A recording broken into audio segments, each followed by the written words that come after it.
Hello दोस्तों, नमस्कार, जय हिंद। एसपी सर क्लासेस में आपका हार्दिक स्वागत है।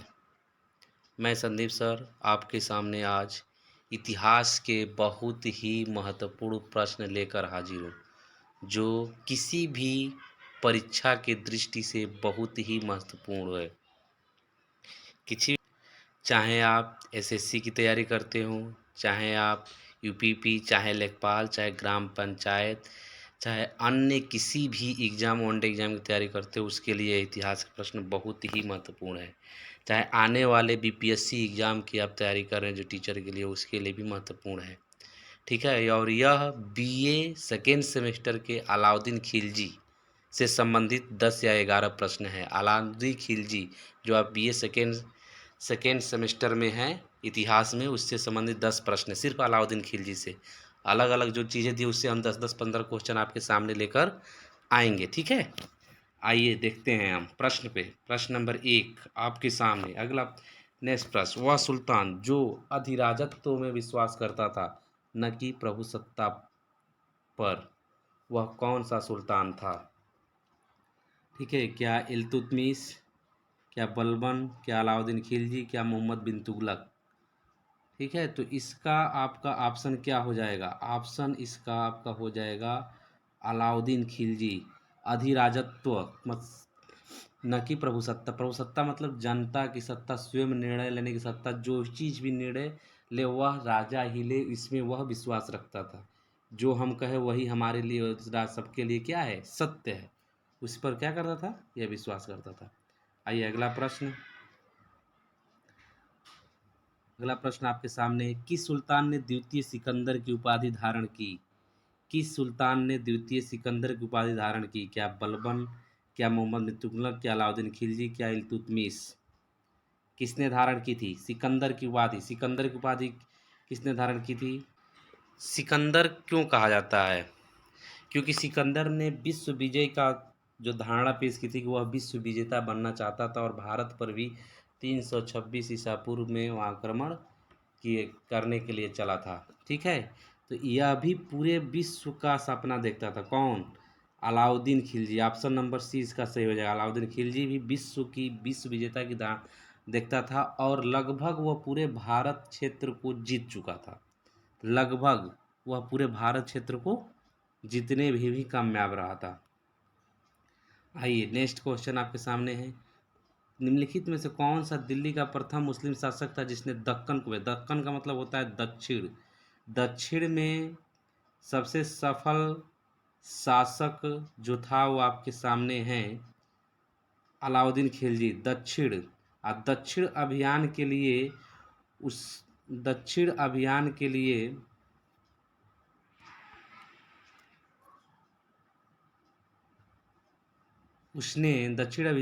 उसने अलाउद्दीन खिलजी को भेजा था। नहीं सॉरी, अलाउद्दीन खिलजी कौन था? अलाउद्दीन खिलजी था। दक दक्कन आपके भारत का दक्षिण का हिस्सा था, साउथ इंडियन कहा जाता है जिसको। इसको किसी शासक ने उस समय जीता नहीं था, लेकिन मलिक गफूर के चलते, किसके? मलिक गफूर जो इसका एक सेनापति था और इसके बहुत करीबी था, और यह किन्नर समुदाय से आता था। इसके चलते वह दक्कन के दक्कन के क्षेत्र को जीत पाया। ठीक है, आइए नेक्स्ट प्रश्न पर चलते हैं। नेक्स्ट प्रश्न आपके सामने है, अलाउद्दीन खिलजी ने किस हिंदू शासक को राय रायन की उपाधि दी थी? राय रायन की उपाधि दी थी। तो यह क्या प्रताप रुद्रदेव, रामचंद्र देव, बीरबललाल, सुंदर पांड्यन? तो इसमें आपका ऑप्शन नंबर 20 सही हो जाएगा। यह दक्कन के एक राजा थे जिसको अलाउद्दीन खिलजी ने रायन की उपाधि दी थी। जी हाँ छात्र छात्राओं या हमारे प्रिय दोस्तों, आपने अभी हमारे चैनल को सब्सक्राइब नहीं किया है तो सब्सक्राइब करें, ज़्यादा से ज़्यादा दोस्तों को बताएं तथा उनकी मदद करें कि सर ने बहुत अच्छी वीडियो डाली है, एक बार ज़रूर देखें। किसी भी एग्ज़ाम की दृष्टि से, जो भी आप एग्ज़ाम दे रहे हैं, तैयारी करना है, ये नहीं कि सिर्फ बीए की, यह किसी भी एग्ज़ाम के लिए इतिहास के बहुत ही महत्वपूर्ण प्रश्न हैं। ठीक है, आइए नेक्स्ट प्रश्न आपके सामने लेके चलते हैं। अलाउद्दीन खिलजी के विषय में क्या सत्य नहीं है? क्या भू राजस्व में वृद्धि? यह सही है, भू राजस्व में वृद्धि की तो गुप्तचर प्रणाली गठन की थी। मद्य निषेध किया था, लेकिन इसका सैन्य अधिकारियों की जागीर प्रदान करना, यह इसका सत्य नहीं है। इसमें नहीं पूछ रहा है, नहीं वाला ध्यान से पढ़िएगा, यह सही नहीं है कि यह क्या क्या किया था। इसमें से क्वेश्चन बन सकता है आपको, इन्होंने भू राजस्व में वृद्धि की थी। अलाउद्दीन खिलजी किस में वृद्धि की थी? भू राजस्व में वृद्धि की थी। गुप्तचर प्रणाली का गठन किया था, सर्वप्रथम इसने गुप्तचर प्रणाली का गठन किया था, और मद्य निषेध इसने कार्य किया था। ठीक है, नेक्स्ट प्रश्न आपके सामने है।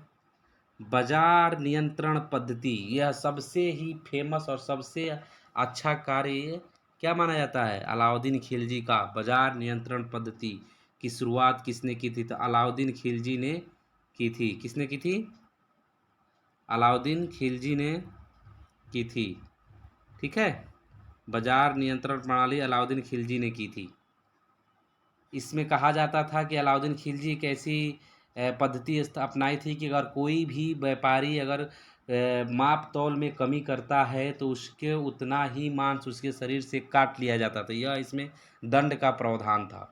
ठीक है, अलाउद्दीन खिलजी ने ऐसी व्यवस्था की थी, इसलिए कोई भी व्यापारी किसी भी व्यक्ति को माप तौल में कम तौलता नहीं था।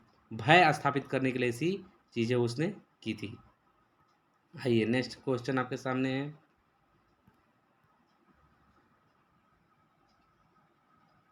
किस मध्यकालीन शासक ने सार्वजनिक वितरण प्रणाली प्रारंभ की थी? सार्वजनिक वितरण प्रणाली, जो आज आपके भारत में खाद्यान्न का वितरण किया है, तो वो सार्वजनिक वितरण प्रणाली के माध्यम से किया था। लेकिन उस समय अपने भारत शासन में अलाउद्दीन खिलजी ने, किसने? अलाउद्दीन खिलजी ने सार्वजनिक वितरण प्रणाली को अपनाया था। सार्वजनिक वितरण प्रणाली को अपनाया था। ठीक है, आइए नेक्स्ट प्रश्न में चलते हैं हम। अलाउद्दीन खिलजी को काफूर नमक दास कहाँ से प्राप्त हुआ था? कहाँ से प्राप्त हुआ था? तो कहा जाता है अलाउद्दीन खिलजी को एक जहाँ तक कथा भी है कि अलाउद्दीन खिलजी को काफूर नामक दास गुजरात विजय के उपरांत उसके जो चाचा थे जलालुद्दीन खिलजी, उन्होंने इसको उपहार स्वरूप भेंट किया था। उपहार स्वरूप भेंट किया था। ठीक है, इसको हम आगे पूरा डिटेल बता दे रहे हैं। इसका ऑप्शन सी हो जाएगा, ये देख लीजिए। इसमें मलिक गफूर को अलाउद्दीन खिलजी एक युग सेनानायक था। अलाउद्दीन खिलजी युग सेनानायक थे। इसको अलाउद्दीन खिलजी ने अपने गुजरात विजय के दौरान प्राप्त किया था। इसे 1000 स्वर्ण दिनार से प्राप्त किया था, इसलिए इसे 1000 दिनारी भी कहा जाता है। अन्य फैक्ट है कि अलाउद्दीन का पहला सैन्य अभियान गुजरात के विरुद्ध हुआ। यहाँ के शासक बघेल राजपूत कर्ण था। उसके बाद से दूसरा है, तेलंगाना का शासक प्रताप रुद्रदेव द्वितीय ने मलिक गफूर को विश्व का प्रसिद्ध कोहिनूर हीरा किया कहा था। यह प्रश्न पूछता है कि मलिक गफूर को कोहिनूर हीरा किसने किया कहा था? तो तेलंगाना के शासक प्रताप रुद्रदेव द्वितीय ने। अलाउद्दीन खिलजी को दक्षिण विजय का श्रेय दिया था। अभी आपको बताए हैं कि दक्षिण विजय में सहयोग किसने किया था? तो मलिक गफूर ने, जो इसका एक कह लीजिए कि एक सिक्के के दो पहलू, इसके साथ हमेशा हम छाया बनकर रहता था। अलाउद्दीन खिलजी के साथ हम छाया बनकर रहता था। आइए नेक्स्ट प्रश्न आपके सामने है। मुझे नहीं मालूम क्या कानूनी है और क्या गैर कानूनी, मैं राज्य की आवश्यकता अनुसार कानून बनाता हूँ। यह किसने किया? बहुत ही फेमस, एकदम फेमस कथन है ये।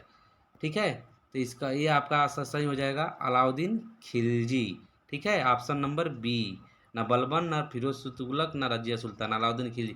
मुझे नहीं मालूम कि मैं क्या कानूनी और क्या गैर कानूनी, मैं राज्य की आवश्यकता के अनुसार कानून बनाता हूँ। ठीक है, आइए नेक्स्ट प्रश्न, इसको देख लीजिए क्या है इसमें कहता है, डिटेल इसका जरा देख लीजिए थोड़ा सा। अलाउद्दीन खिलजी अलाउद्दीन दिल्ली का पहला सुल्तान था जिसने धर्म राज्य का नियंत्रण स्थापित। इस संदर्भ में अपनी नीति की व्याख्या करते हुए स्वयं कहता है, मैं नहीं जानता कानून दृष्टि क्या उचित है क्या अनुचित है, मैं राज्य की भलाई अथवा उसे विशेष उपयुक्त समझता हूं। उसी से उसी को करने की आज्ञा देता हूँ। अंतिम न्याय के दिन मेरा क्या होगा मैं नहीं जानता। अलाउद्दीन के ने राजपद के विषय में बलबन के विचार पुनः जीवित किया। वह राजा की सार्वभौमिकता में विश्वास रखता था जो पृथ्वी पर ईश्वर के प्रतिनिधि मात्र है। उसने अपनी शक्ति की वृद्धि के विषय में खलीफा की अनुमति लेना आवश्यक नहीं समझा, इसलिए उसने खलीफा से अपने पद की मान्यता प्राप्त करने के संबंध में कोई याचना नहीं की। उसने अपने यामीन उल खिलाफत नासरी अमीर उल मुमिनीन बताया। इस पर अलाउद्दीन खिलजी दिल्ली का पहला सुल्तान था जिसने धर्म राजनीति को हस्तक्षेप नहीं करने दिया। अलाउद्दीन खिलजी उलमा वर्ग को प्रभाव मुक्त रखा। इसको आप एक बार नोट कर लीजिए, स्क्रीनशॉट लेकर एक बार पढ़ लीजिए। ठीक है, यह आज का अंतिम प्रश्न था। ठीक है, आपको वीडियो कैसा लगा? अगर आप हमारे चैनल पर पहली बार देख रहे हैं, अभी चैनल को सब्सक्राइब नहीं किए हैं तो चैनल को सब्सक्राइब करें, शेयर करें तथा बताएं कि हम आपके लिए प्रयास जो कर रहे हैं कैसा लग रहा है। अपना इसमें कमेंट दें। अगर प्रयास हमारा सही है तो हम और अच्छा से अच्छा आपको कंटेंट देने का प्रयास करेंगे। बहुत बहुत धन्यवाद। जय हिंद।